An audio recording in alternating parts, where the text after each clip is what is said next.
Hello folks, this is going to be a new video, a new type of video that I have not necessarily done before.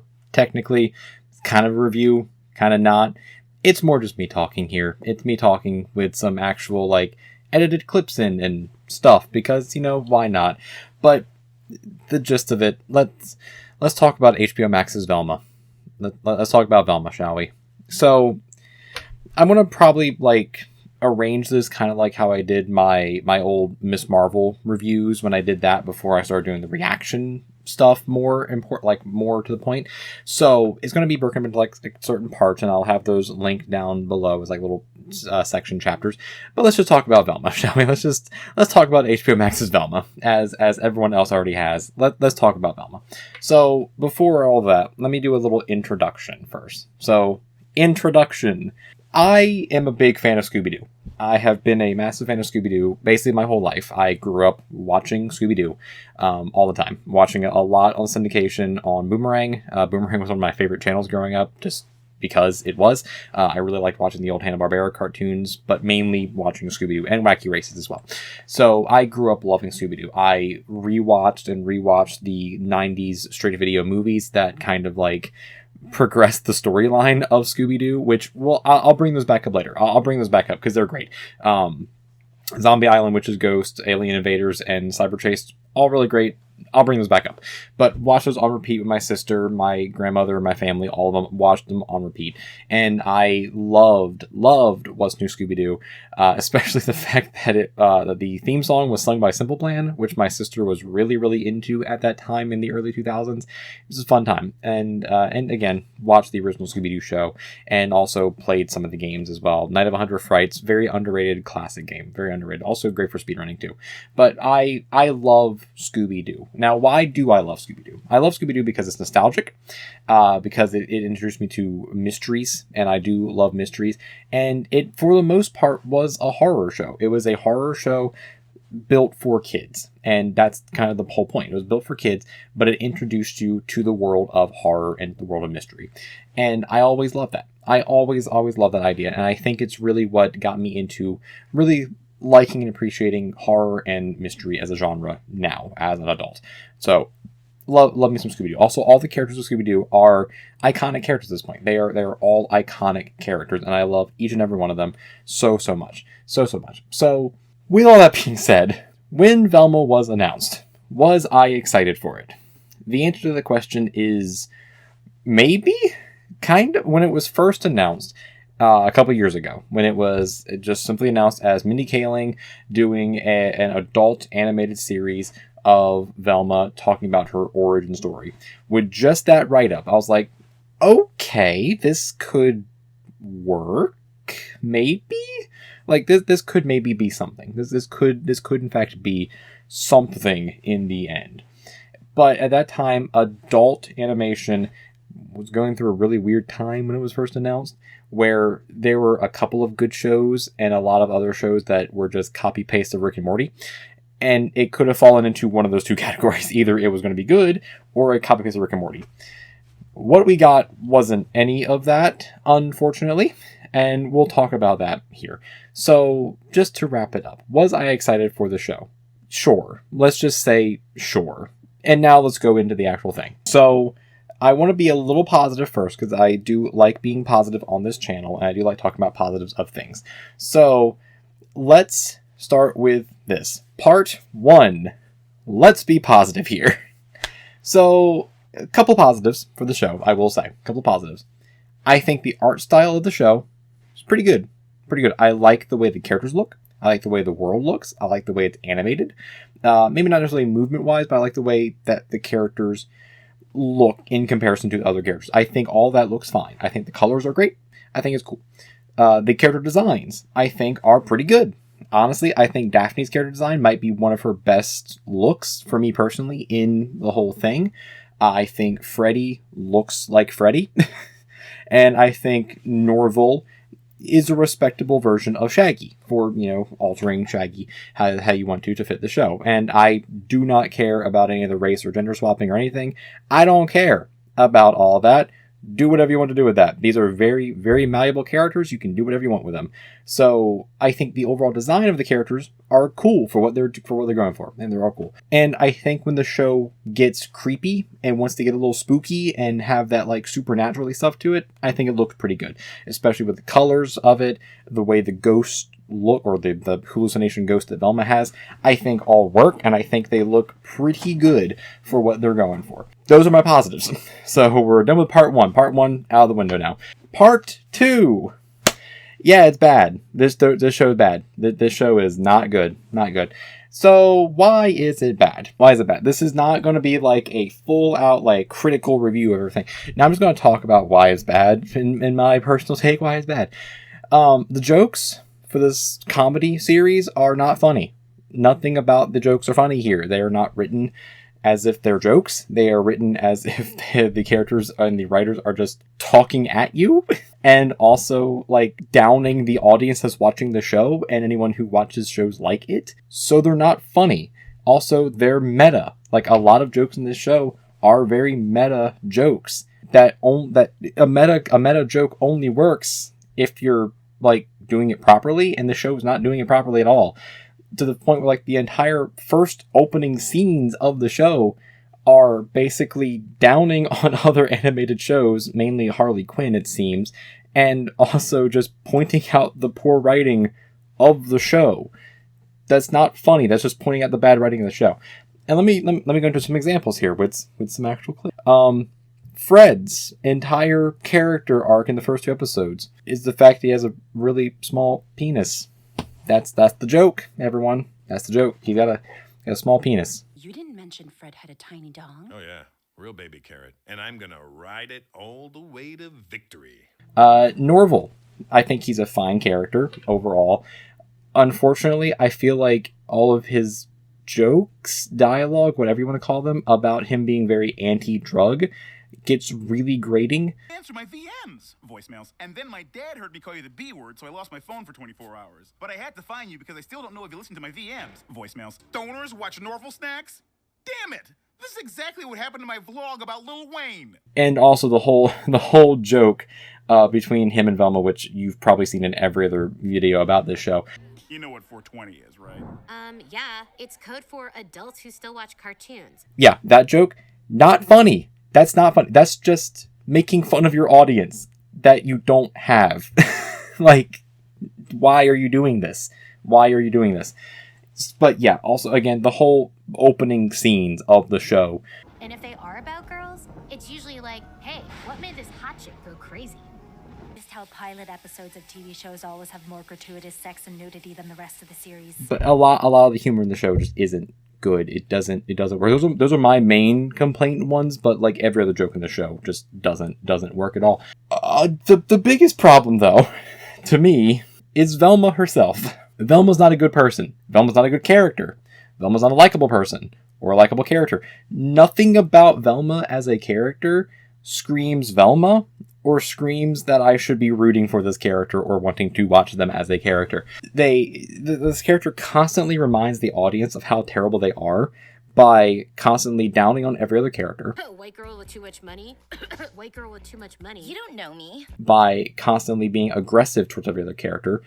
A bitch. By being so snarky and like quippy, I guess is the best way to put it, quippy. It's just your dad's love when you blow at your knee and lose your scholarship. Nothing they say ever feels sincere or genuine. They just feel like they're a bad person. like a legitimate, like, they're a bully. They are legit a bully, and they're not charismatic enough to warrant us watching them, like a show like Breaking Bad, or Succession, or The Boys, where those characters are horrible people. They are horrible, horrible people, but they're charismatic enough that we're like, yeah, no, I want to keep watching this, though. I really want to keep watching this. Velma's not charismatic enough in this show to warrant us still watching her. She's missing pretty much every recognizable trait of being Velma, to the point where, like, she doesn't say, like, oh, no, my glasses, whenever she drops her glasses, she just drops her glasses, picks them back up, which is the minorest of things, but that's just one point of many here.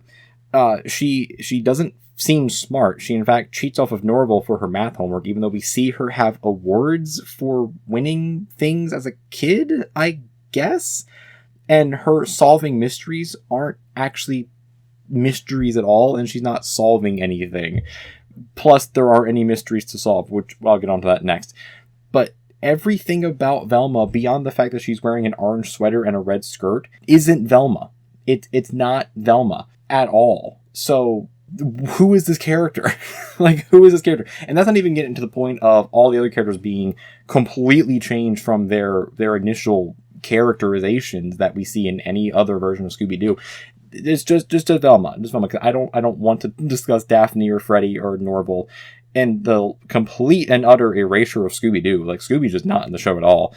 At the moment, he's not in the show at all. So maybe that's a savior thing. Maybe it's a good thing. Maybe Scooby isn't in the show for a good reason.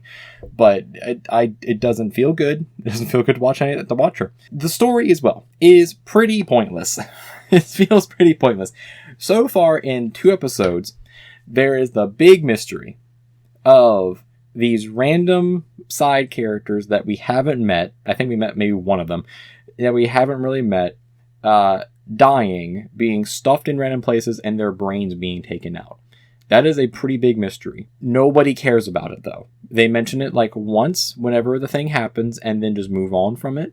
And there hasn't been really any like mystery aspect to it. Like the gang, if there's even a gang, they haven't been going around collecting clues or even looking for clues or even bothered by the things going on. Nope, they just immediately were like, Fred's the one who did it because he's Fred, though. Because he's Fred, and he might have stole a camera because someone saw his tiny penis, you know?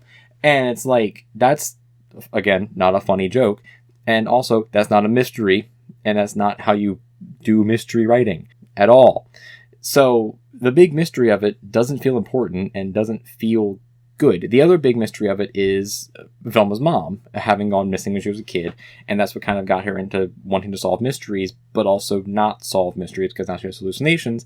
Whenever she says the word mystery or is like, oh, I'm solving a mystery now, it's like, okay, first off, you just made fun in the opening scene of shows of about women who have mental health disorders, and now your character has a mental health disorder.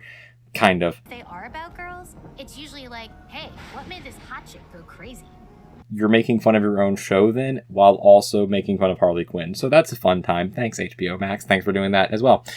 But those two mysteries don't feel like they matter, because we basically get the entire backstory of Velma in the first episode, and none of it is important, really, other than the fact that we learned that Velma's been an asshole her entire life, basically, to everyone that she knows. So, again, unlikable character. There's no real progression of it. And it's even more exemplified with the fact that there's a literal mystery box, which is, I think, one of the worst possible things you can include in a script ever. There's a literal mystery box of this gift that Velma got as a child when her mom went missing, that she has yet to open. Let's be honest here. What's in the box is the answer to why her mom's missing. It's probably the first clue to then solve the mystery. That's what it is. Because that's just basic writing. That's basic mystery writing. And Velma just hasn't opened it. Which I understand. That's the whole point of a mystery box. But they also all suck. Mystery boxes suck. Don't do them. If you're writing a mystery, don't do a mystery box. Please, just don't do it. Anyway, part 3. Is Warner Bros. Trying to kill animation? Are they just trying to? So this is more of a broader topic that isn't necessarily concerned with Velma, but it affects Velma as well. Is that over the past couple of months / year, Warner Brothers, now under the charge of David Zaslav, have basically just been axing and canceling like every possible animation thing that they have on HBO Max and on their channels. And the question then becomes, why? Why is it doing that? Why are they doing that? To the point where, yeah, Velma was the #1 animated show when it launched. It's also the only animated show they have currently airing on their streaming service. So, yes, it is the #1, because there's no other one to go against, so, of course. But beyond all of that, the show also kind of gives adult animated shows a bad name, because not all of them are like this. There are a lot of really good ones. There are a lot of really, really good ones, like, I'll get into these later, but like Arcane, that's an adult animated show. It's phenomenal. Like, in my personal opinion, Inside Job. I think it's a good show. I think it's a really good show. And there are Harley Quinn, the other one, which they, again, seem to be making fun of because it's actually good. Those are all good shows, and they're all adult animated themes. Like, you can make an adult animated show and it not be edgy or crass or just badly written. Just make a good show that has themes like that. That's all you have to do. And the show itself doesn't feel like it's supposed to be a Scooby-Doo show. It feels like they wanted to make a show, an original series, an original show.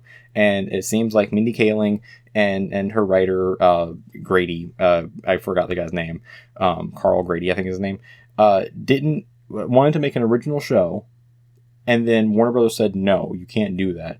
So then they're like, cool, can we do the same thing, but make it Scooby-Doo instead? And they're like, yeah, do that. And that's what it feels like, because none of the characters feel like the characters are supposed to feel like. The entire plot doesn't feel like a Scooby-Doo plot. Humor doesn't feel like Scooby-Doo humor. Nothing about it feels Scooby-Doo. Why do it? Are they just trying to, like, kill this IP? Which they kind of already have, because they've already canceled Scoob Holiday Haunt, which is also fully finished and has a score, and is also releasing, but not because it got written off as a tax write-off. I don't know what's happening with that. What are they doing with this? It also leads to the bigger question of this series also got picked up for a season 2 already. Here's the thing that already had been known for a while now, because it was one of those straight to series orders from HBO and Warner Brothers because of popular IP. So it was automatically going to get a season 2 no matter what. So that's just the fact that the news came out of it, along with the massive fan backlash, is just kind of unfortunate at the same time. Or is it fortunate? Is that making more people watch it? I don't know. But the question then has to be asked. And it is a question that should be asked as well. Why did this show get made when shows like Infinity Train, Close Enough, Victor Valentino, and a lot of Looney Tunes stuff get pulled from the service and also canceled? Why exactly is this what got saved when it's so bad? It's just so bad. And I'm not the one to answer that question, and I'm just here to pose it to you all. Why? It feels wrong. It feels like this entire show is just bad faith. It's just an incredibly bad faith look at animation, and that's not good. That's not good at all for anybody involved with anything. But again, the whole is Warner Bros. Trying to kill animation. That's just a big, broad, rhetorical question. I don't know what's happening with that. But anyway, part 4. What to watch instead of this. So, if you are like me, and you like Scooby-Doo, and you're like, hey, let me watch an adult-themed Scooby-Doo type thing, or an animated show that gives me the same vibes, that isn't Velma, what should I watch? Well, here's some recommendations from me, your good pal MintySquidz, who does reaction videos and sometimes ranty video review essay things like this. Watch Scooby-Doo Mystery Incorporated. It did the exact same thing that Velma's attempting to do like 10 years ago, and did it really good in 2 seasons. With really great animation, really great art style, and a very, very great plot. Mystery Incorporated, it's so good. It gave us character arcs. It gave us multi-episode arcs. It gave us a cool animation style. It gave us a cool art style. It gave us mature themes and characters. It gave us actual supernatural stuff. I'm pretty sure it gave us character death in there too. It's been a while since I've watched Mystery Incorporated, but I'm pretty sure that happened. And also, technically, it made Velma bi before anything else did. And they weren't allowed to fully do it because Cartoon Network back then and because animated kids show. But Velma was bi. The creators already confirmed that. She's bi. But either way, watch Mystery Incorporated. It's really good. Here's another show you can watch. I don't know. Harley Quinn, the HBO Max show that they keep making fun of. Watch Harley Quinn. It's really good. It's how you should do an adult animated show based on a popular IP. Is some of the humor a little too much? Well, sometimes.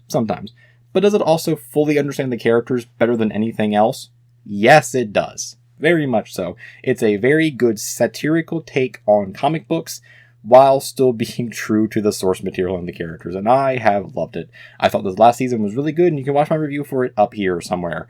So cool. Other things you can watch as well. I mentioned it already. Watch Arcane. It's just so good. It's incredible. It does stuff with the animated genre that I have not seen in animation in a while. Just watch Arcane. It's just good. Now, is it necessarily like Scooby-Doo? No, not really. But it's really good. So just watch it. Also, Hell of a Boss. Watch that. It's on YouTube. It's completely free. Also support that creator. She's really great. It's showing what you can do without a big studio behind your IP, behind your product. And it's really, really good. So watch Hell of a Boss. It's incredible. It's incredible. And personal pick of mine, watch Inside Job. I think Inside Job is really great. Now, Netflix already canceled it, so you have the 2 seasons already. But watch it before Netflix takes it down from their own service that they, put up there. It's really good. Watch Inside Job. I think it's good. And it's not a Rick and Morty clone. I don't care what anybody says. It's not a Rick and Morty clone. Not everything that has that animation style is a Rick and Morty clone. It's not. It's really good. Watch Inside Job. Now on to part 5. Part 5. Oh, also back on part 4, watch the Scooby-Doo movies from the 90s. Watch those. Those are really good too. Anyway, part 5. Part 5. Will I continue watching this show? Yeah, I guess so. I kind of want to make another video at the end of the season to see if this show got any better. And by the time of recording this, episode 3 and 4 are already out, and I will be watching them after this. So, yay. But yes, I will continue watching this, not because I want to, but because I want to make another video at the end of the series, just to see if it gets any better. If I were not on YouTube and I were not making these videos, would I continue watching it? No. I would not have watched it past the first episode, I'll be completely honest with you. But I want to give it some semblance of a chance. I really, really do want to give it some semblance of a chance.